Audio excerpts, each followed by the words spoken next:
I was adding the last name to my guest list when Mom's text came through. Your sister's wedding is the family's priority. We can't make it to yours. No exclamation mark, no pause, just final. It landed harder than I expected, like someone quietly locking a door from the other side. I didn't argue. I just stared at the blinking cursor, typed, "That's fine," and closed the laptop. A week later, while they were dressing up for Chloe's big day, the world discovered something they never bothered to ask about my ceremony was already happening under the olive trees of my own $6 million villa in Tuscany, and when the photos surfaced, the silence from home said everything. Before I tell you how it all unfolded, hit like and drop a comment telling me where you're listening from, because sometimes the people who were supposed to show up for us never do. When people ask what growing up in our house was like, I never know where to start. From the outside, we looked picture-perfect Christmas cards in matching sweaters, smiles wide enough to convince anyone we were close. But if you looked long enough, you'd notice the pattern. Every story, every celebration somehow looped back to my younger sister Chloe. She was the family's orbit. I was the quiet background keeping the whole system balanced. I used to think it was normal how Mom's eyes lit up every time Chloe entered a room, how Dad bragged about her dance trophies at every dinner. When I brought home science fair ribbons or straight A's, they'd nod politely and change the subject. Mom would say things like, "You're lucky, Esther. Things just come easier for your sister." That word lucky always stung. It made every hour I'd spent working feel invisible. There's a photo album somewhere in my parents' living room that tells the whole story better than I could. Page after page of Chloe twirling in pink tutus, Chloe blowing candles, Chloe at prom. I appear once, maybe twice cropped at the edge or half turned away. When I was 16, I found one photo where I remembered standing right beside her, but in the printed version, my face was gone, literally trimmed out of the frame. Mom said it was to make the composition neater. I didn't cry. I just stopped expecting to be in the picture at all. Grandma Helen was the only one who noticed. She used to slip me quiet reassurances during family dinners, leaning in close to whisper, "Don't worry, sweetheart. Some people only see what's shiny." She had a way of saying things that made you feel seen without needing to explain yourself. My cousin Rachel, too, she was always the one texting me on birthdays after my parents forgot. But favoritism doesn't explode overnight. It seeps in slowly until silence feels safer than confrontation. By the time we were adults, it had become a language in itself. When Chloe forgot my college graduation, Mom called it a simple misunderstanding. When she borrowed money and never returned it, Dad said she's still finding her way. So when the wedding text came through, I wasn't shocked, it just confirmed what I had always known. I had spent my whole life being the adjustable one, the one who bent, so others could stay comfortable. But that night, as I sat staring at Mom's message, something shifted. For once, I didn't bend. I looked around my apartment, the soft hum of the fridge, the scent of cedar candles I'd lit to calm myself. My wedding invitations were still stacked neatly on the counter, each one handwritten sealed in gold wax. I'd imagined them sitting proudly on my parents' fridge. Now, I imagined them unopened, tossed aside for Chloe's glossy event. And yet, beneath the ache, there was a strange calm, forming a quiet realization that this was my chance to stop begging for a seat at their table. 2 days after that message, Chloe called, like nothing had happened. Her voice was bright sugary, the kind she used when she wanted something. "Can you believe it?" she said. "The venue we wanted opened up last minute. It's the same weekend as yours, but that's fine, right? You're on the West Coast, we're in Boston. It's destiny." Destiny! She actually said that word like she'd just quoted a Hallmark card. For a few seconds, I couldn't even speak. I just listened to the clinking of her bracelets through the phone and realized she was waiting for me to congratulate her. "That's great, Chloe," I said, keeping my voice even. "Really perfect timing." She giggled. "I knew you'd understand. You've always been so reasonable." Reasonable. That was my assigned role in our family script, steady, mature, predictable. The one they could lean on while they indulged her every impulse. The next evening, Mom called. Her voice carried that careful tone she used when she was about to disappoint me but didn't want to feel guilty about it. "Sweetheart?" She began about the wedding dates. "Chloe's fiancé's family can only do that weekend. She's very emotional right now, and it would mean so much if you could be flexible." Flexible. Another word that used to define me. I asked quietly. So, you want me to move my wedding? Mom hesitated. We just think it would be easier for everyone. You're so independent, Esther. You'll understand. The irony almost made me laugh. Easier for them. For her. Not once did she ask what it would cost me. Mom, I said slowly, you promised you'd be there. She sighed long and weary as if I were the one being unreasonable. It's not about choosing sides. It's just logistics. That word logistics hit harder than I expected. It was my entire career the field I'd built a company around. Logistics meant precision, integrity, fairness. But in my family's dictionary, it was just another excuse for betrayal. That night, I called my father. He answered with his usual calm, practical tone. Izzy, you know how your sister gets. If we don't go, she'll take it personally. You've always been the strong one. I bit the inside of my cheek until I tasted blood. So you're saying it's my job to understand again? He didn't answer. I hung up before I said something I couldn't take back. For a long time, I just sat in the dark, the only sound the low hum of the refrigerator and the clock ticking past midnight. The light from my engagement ring caught the edge of the counter, scattering little reflections across the wall, like fragments of something I'd been trying to hold together too long. That's when it clicked. I realized my family wasn't cruel in loud, obvious ways. Their weapon was omission, leaving me out of pictures, out of conversations, out of priority lists.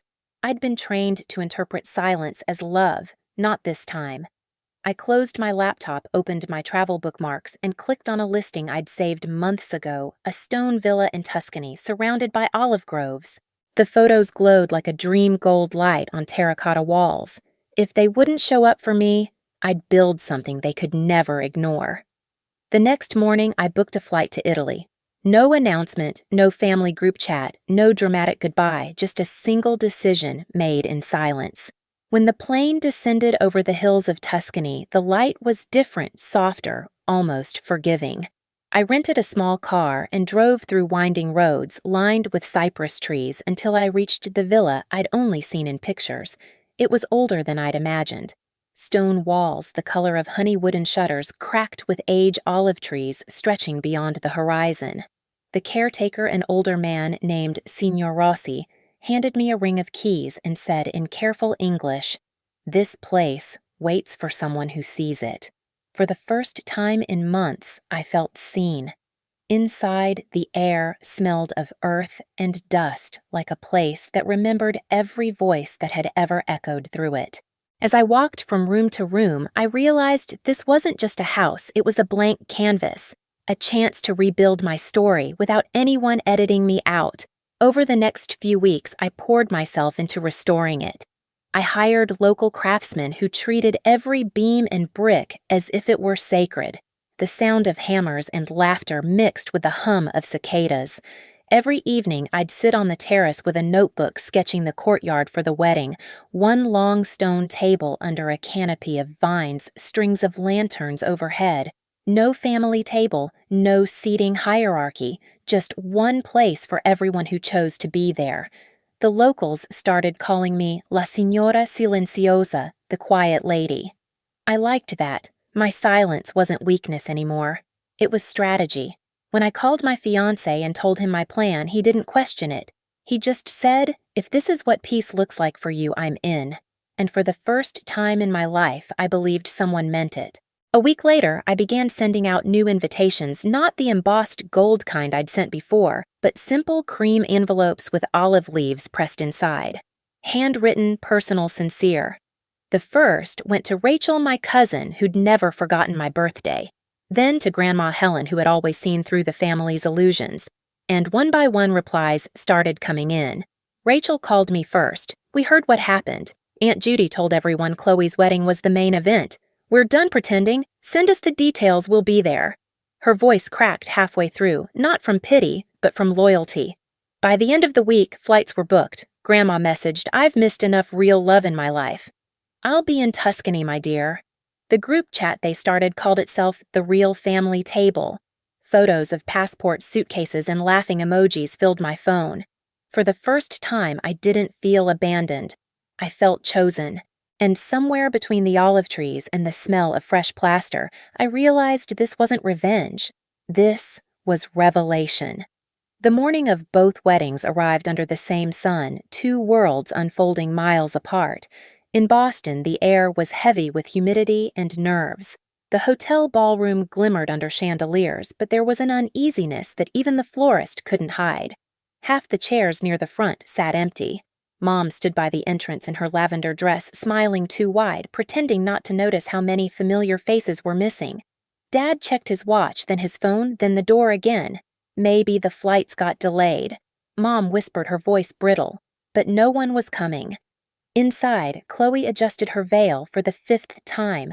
Her bridesmaids hovered whispering, "Where's Grandma? Didn't she always sit in the first row?"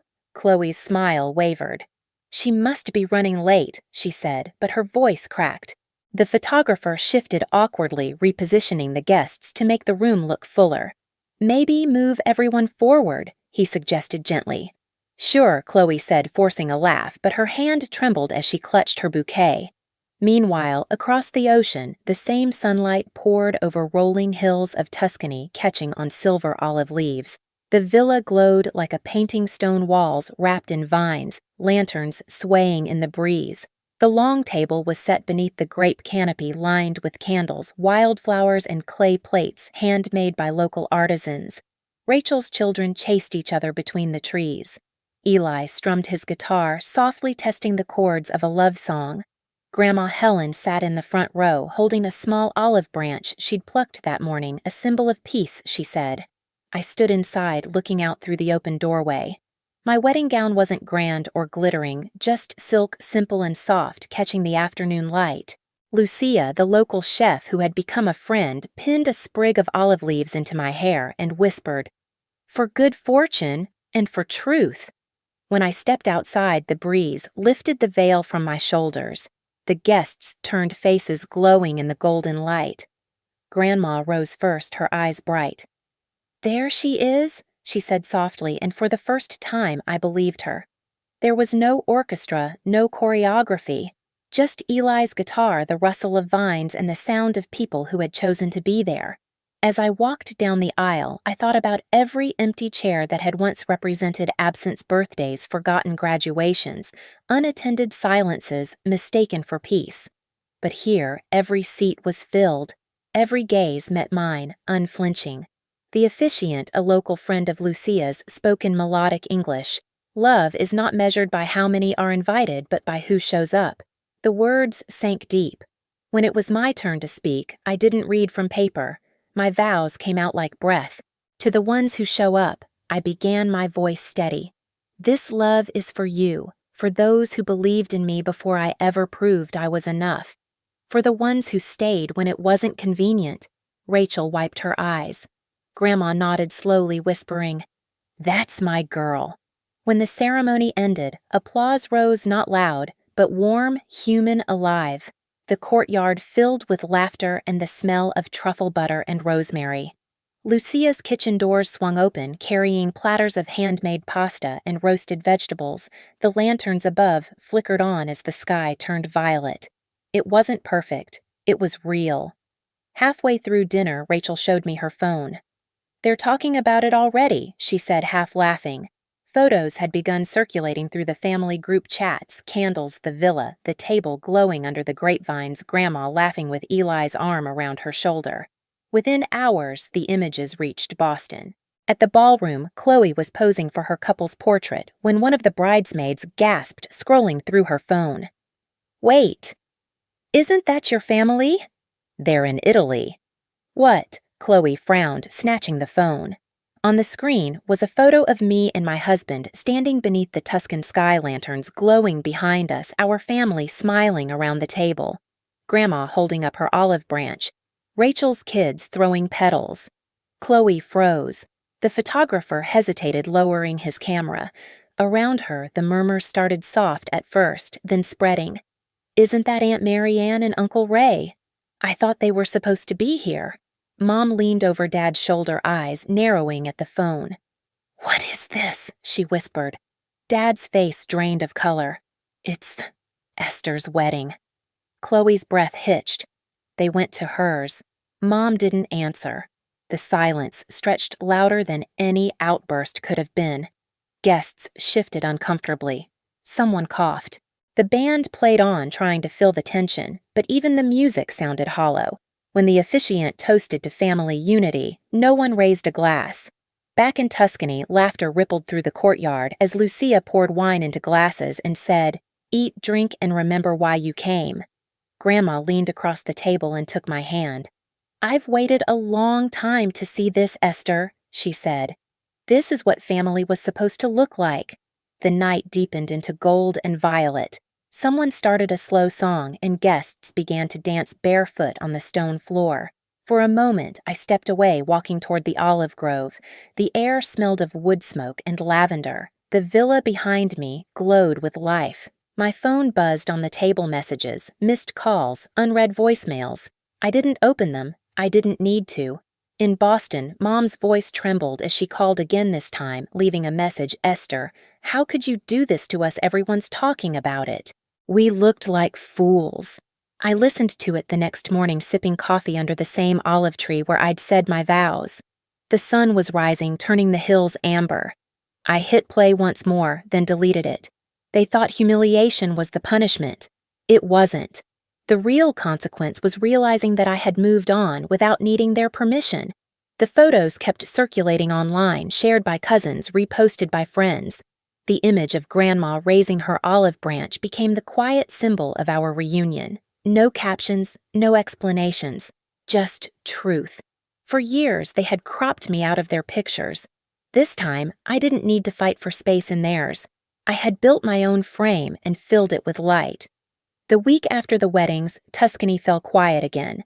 The lanterns were taken down, the laughter faded into memory, but the air still held the warmth of what we'd built. The long table stood empty now, scattered with dried petals and wine stains, proof that something real had happened there. One morning, as I was packing away the last of the decorations, my phone rang. Mom. For a moment, I almost let it go to voicemail, but something inside me said, "Answer not for them, for yourself." Her voice was shaky, defensive. "Esther, do you have any idea how embarrassed we were? Everyone at Chloe's wedding was talking about your little event in Italy. You made us look heartless." I took a slow breath, watching sunlight crawl across the floor. "I didn't make you look any way, Mom," I said evenly. "I just gave people a chance to see the truth." There was silence on the line, then a trembling sigh. "You've always been so cold. We were just trying to keep peace." Before I could reply, another voice came through Grandma's. "Judy, that's enough," she said, firm but calm. "You spent years asking this girl to shrink herself for your comfort. Now she finally stood tall, and you're calling it cruelty." "No, my dear. That's freedom." Mom said nothing after that. The call ended quietly, like a door closing without a slam. I stepped outside the olive trees, swaying gently in the breeze. Lucia came out from the kitchen, wiping her hands on her apron. "Everything okay?" I smiled faintly. "Better than okay. It's finally quiet in all the right ways." She looked toward the long table and said softly, "Then eat, Signora. You've earned peace." That evening, I set one last plate at the head of the table, the seat that had always been empty. I tied a small olive green ribbon around the chair and whispered, "For the girl who once waited to be chosen." The wind moved through the vines like a gentle sigh, and for the first time I didn't feel forgotten. I felt free. Later, as the sun disappeared behind the hills, I poured a glass of wine and thought of Grandma's words. Love isn't management, it's showing up. She was right. You don't need to fight for a seat at someone else's table. Build your own, and the right people will find their way to it. If this story hit home for you, share your thoughts in the comments. Tell me where you're watching from, and remember, sometimes the quietest revenge is peace. Hit subscribe for more stories like this one.